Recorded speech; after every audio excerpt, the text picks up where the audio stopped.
Today's question is this. Dear therapist in my pocket, can you tell me how to forgive? My mother abandoned me, and my father let her go, just like that. All these years, he's defended what she did. He says I should forgive her, that she's suffered enough already. He tells me I'm just being selfish. He says I should be glad I had him. But when she left, she broke my heart. I've spent a lifetime feeling different. I have to try to make excuses or lie to friends because there must be something wrong with me. How am I supposed to forgive her? The woman who wrote this message to me, let's call her Nita, is in enormous pain. The story of her life, as she sees it, as she believes it, as she experiences it, is that her mother abandoned her and that she has spent a lifetime trying to cope with the after effects of that terrible abandonment. Those after effects have included a sense of being different. She's looked on as friends who had mothers, leading normal lives with mothers, somehow seemed to have it so easy. What Nita calls her mother's abandonment has left her feeling doubtful about her own worthiness. She's felt so unlovable that she's had to lie to friends so that they didn't see also, just like her mother, that there was something missing, something not enough in her. The fact that her mother left, for reasons that we don't know and can't understand, has defined Nita throughout her entire life. And it has left Nita with such pain that she envies the happiness of her friends who seem to have, unlike herself, normal and straightforward lives. It's so hard, isn't it, experiencing a sense of lack. And the deep sense of shame that Nita feels makes her lie to friends so that they won't ever work out or see that somehow she's not good enough, or, as Nita sees it, as good as they are. When we feel pain this deep and this great, it affects our perception and our ability to see things clearly. We split the world into good guys and bad guys. We split the world into those in pain and those who are free of pain. In terms of pain, we create a hierarchy where some people's pain is far greater than other people's pain. And in that hierarchy, we tend to put our pain at the top. At no point am I diminishing or wishing to negate Nita's pain. It's been great, and the suffering has been long-standing. At the same time, Nita wrote to me asking me how to forgive, and so this response is directly focused on how to do just that. So why am I talking so much about pain when what Nita asked me to do was help her to forgive? If we are to forgive, then a lot of the work involves dealing with pain. The first stage in the process of forgiving involves fully allowing and acknowledging our own pain and the effects upon us in all ways of what has happened. Nita is doing this very effectively and articulately. She has gone over the story, and I'm sure replayed it and retold it many times in her mind. And in this first stage, when we take in the full impact of what has happened and the depth of the pain, we always focus upon the story from our perspective, as it impacted upon us. And rightly so, we are the ones who carry that pain, who lived it, and who suffer it still.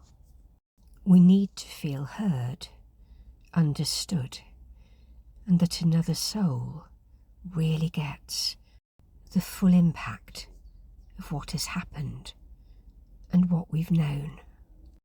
The second stage in the process of forgiving is a bit more challenging, more difficult, and because of this, we often resist it for a very long time. We know logically that there are different aspects to the same story. We know when we dare to go there, to go up closer, that there will have been reasons behind the actions that people took.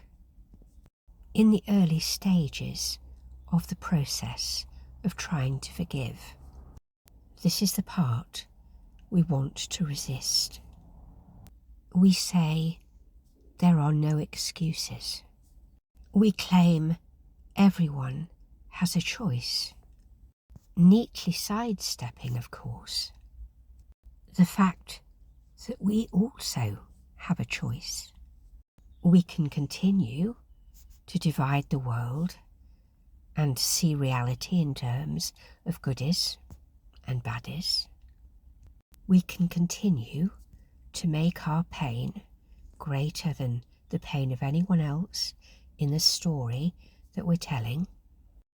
We can hold on to the view that our pain is caused by someone else, rather than our continuing focus on it. We can choose to continue to apportion blame and to remain the only one that suffered. Because seen through certain eyes, that's true. Something happened to us, something happened to Nita that should not have happened, at least according to the ideals of how life is supposed to be.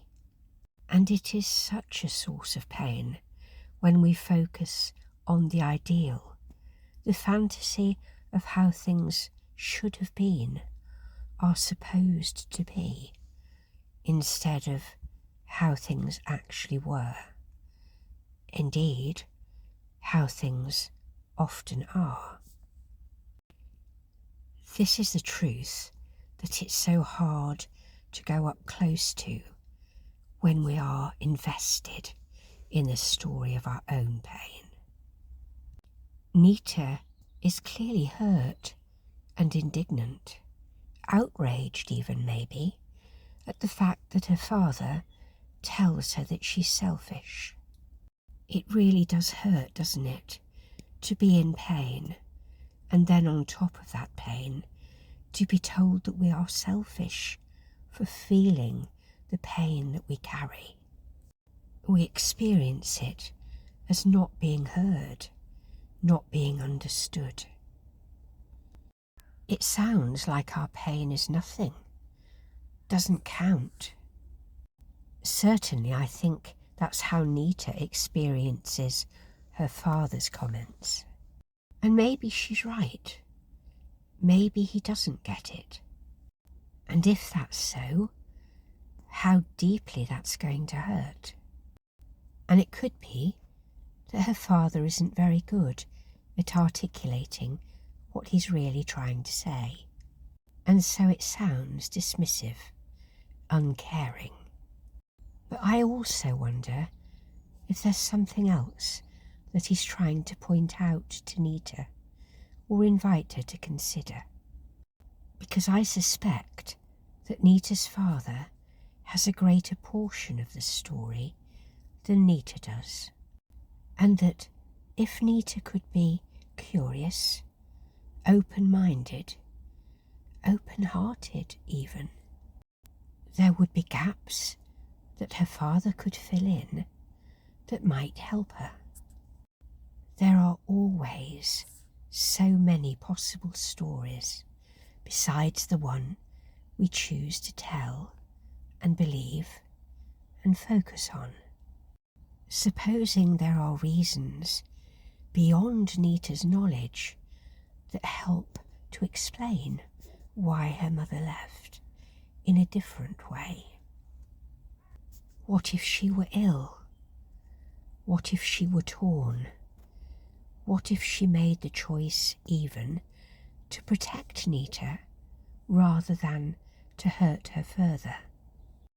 What had happened between Nita's father and her mother that made her mother decide to leave? And what could it be that Nita's father is referring to when he says that her mother had suffered enough? Here's a man left to look after a child alone, who has himself been abandoned, and who maybe still feels abandoned by Nita's focus on her mother abandoning her, rather than acknowledging that her father stayed, looked after her, loved her. I wonder if he is speaking his pain when he says that she should be grateful that she had him. Maybe he's saying to Nita, why isn't his love enough? See, once we start to examine Nita's story and allow other possibilities and some unanswered questions, it starts to become clearer that what starts out as apparently one story is actually many stories, and many complex stories. One of the endlessly unsatisfying aspects of really complex stories is that we never, ever get to the bottom of them.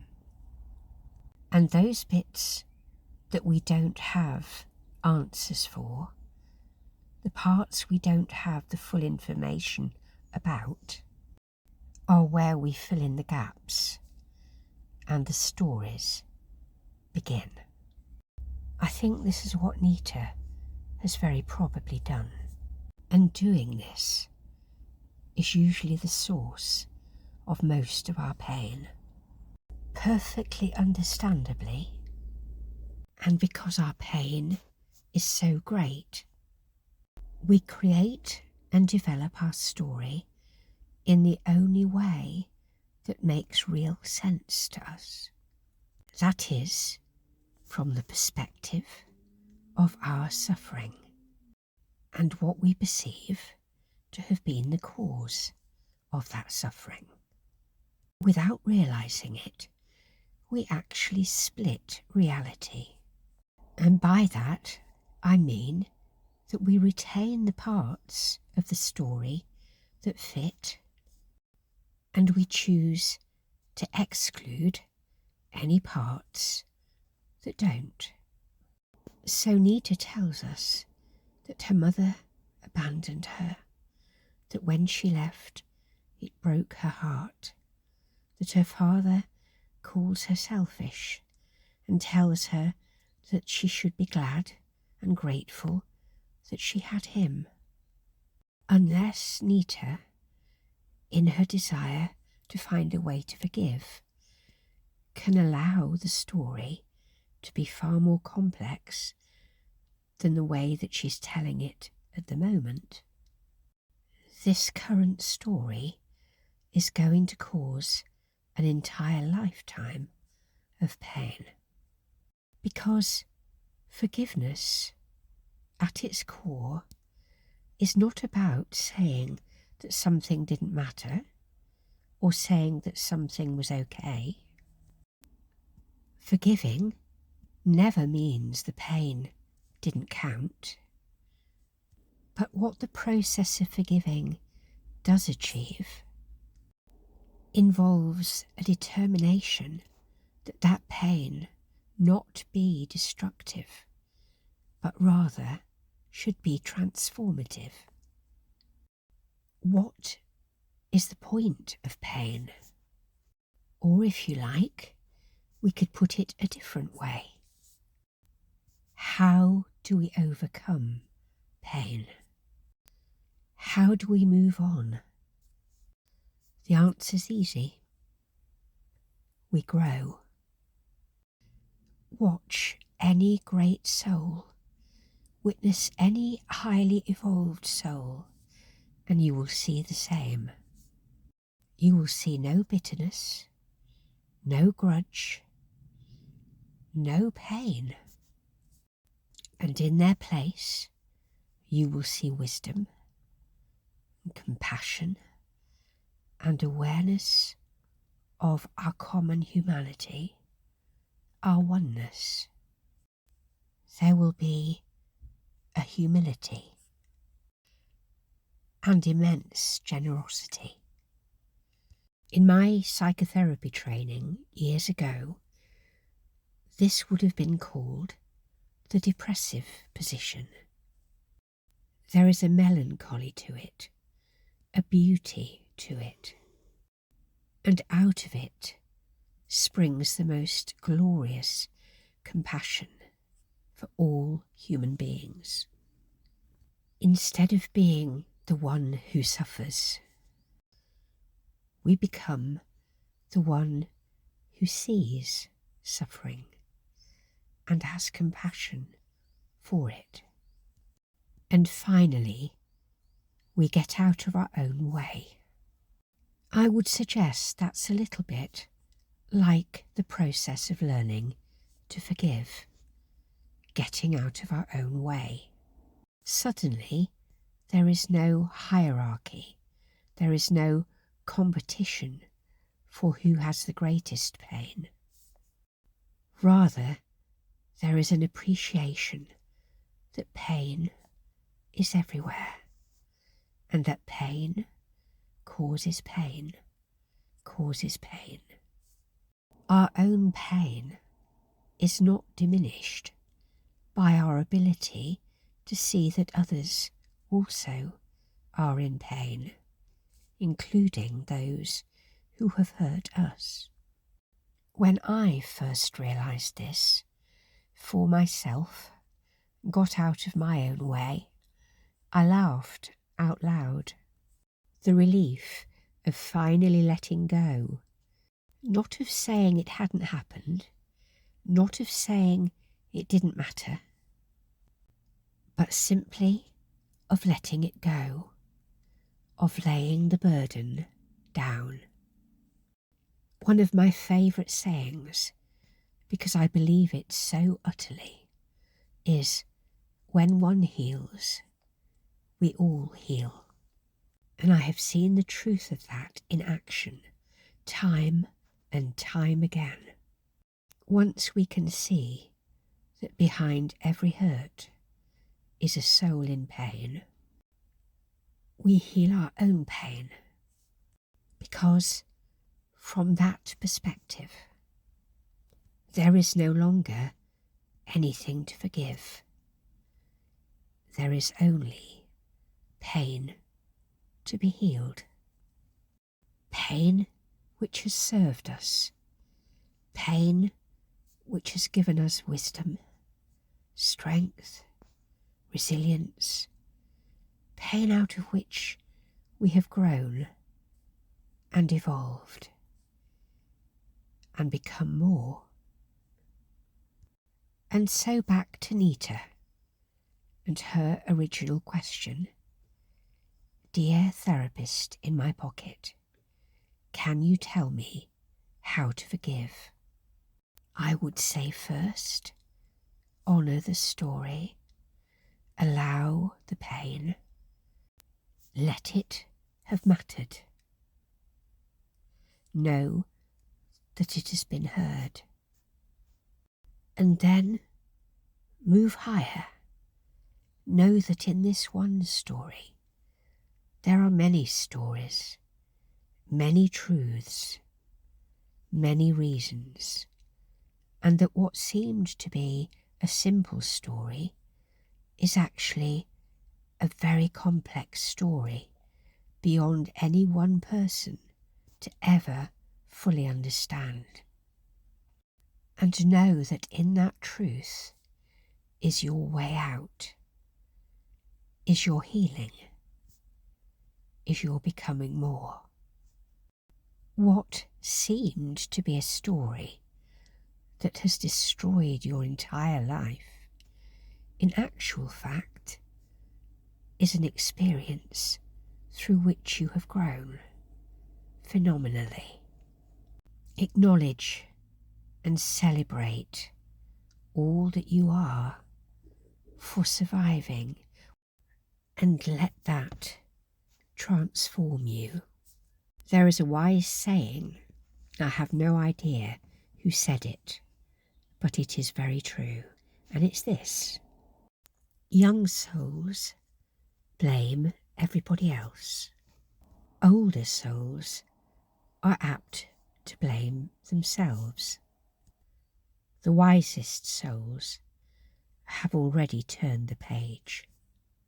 And once we truly know that we are all one energy, all souls on a journey, simply walking each other home, there is ultimately no need for forgiveness, for there is nothing to forgive. There is simply the playing out of stories and gradually rising beyond them. There is a growing body of evidence coming out of reputable research institutions and universities, often conducted within departments of psychiatry, which take place in states of deep hypnosis. Research which supplies compelling evidence of a period of time between lives, during which, with the help of guides and a soul family with which we incarnate time after time, of somewhere between 12 and 20 souls, we intentionally and voluntarily prepare together the stories that we will live and explore when we incarnate into this time-space reality. The work of Michael Newton in the States and Ian Stevenson in Edinburgh has been groundbreaking and quite mind-boggling, and adds an entirely new layer, an extra dimension, to the stories that we play out in this lifetime, the purpose of which, it becomes increasingly clear, is to grow in love and compassion and to spiritually evolve. I add this at the end for anyone who might be interested in following up that research for themselves. However, with or without that extra dimension, the process of forgiving remains the same. We must let go our investment in the original, relatively simple story, and instead embrace a far more complex one in which there are no longer goodies and baddies or hierarchies of pain, but rather one in which we are all souls in pain, acting out our pain, and in so doing, unwittingly, often unintentionally, causing pain to others. The only way to break that circle is for us to stop Hurt people hurt people. Pain is pain is pain.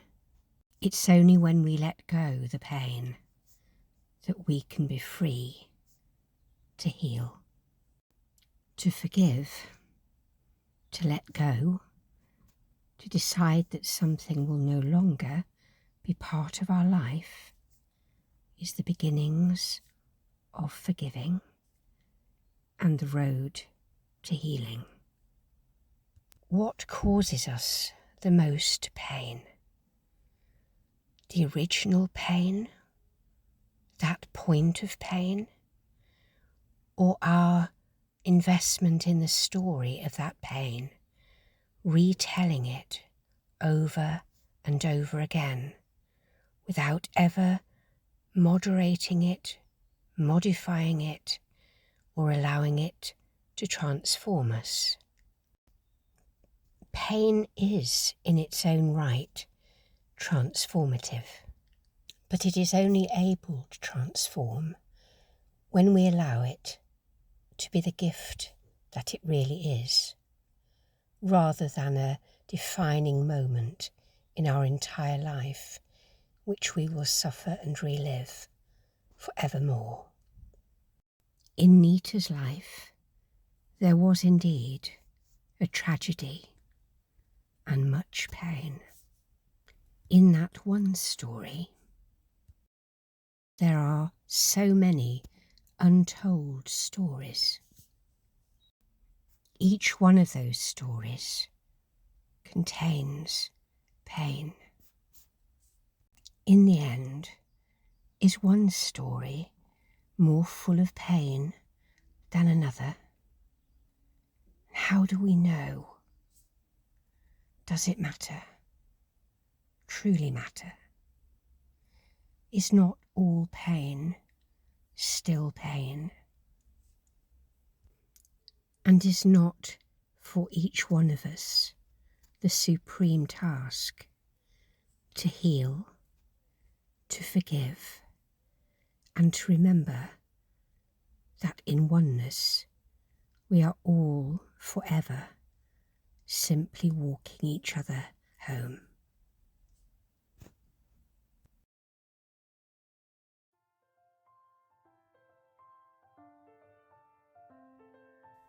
You've been listening to Janny, the therapist in my pocket. I'm a spiritual seeker on a journey and an adventure, and I'm also a psychotherapist here in the UK.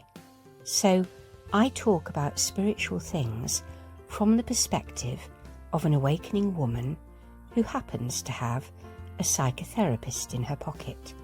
And I talk and share with spiritual seekers all over the world. You can get to know me better on my Instagram page at Janny or my Facebook page, The Therapist in My Pocket. You can also learn far more about me and connect with me directly on my website, Janny therapist-in-my-pocket.com. If you'd like to talk with me more, or to work with me, or feature in a live stream or podcast with me, you can get in touch directly from any of my social media pages, or on my website, or directly via email using Janny at jannytherapist-in-my-pocket.com. For now, thank you for your company and for showing up. Look forward to talking with you soon. Big love.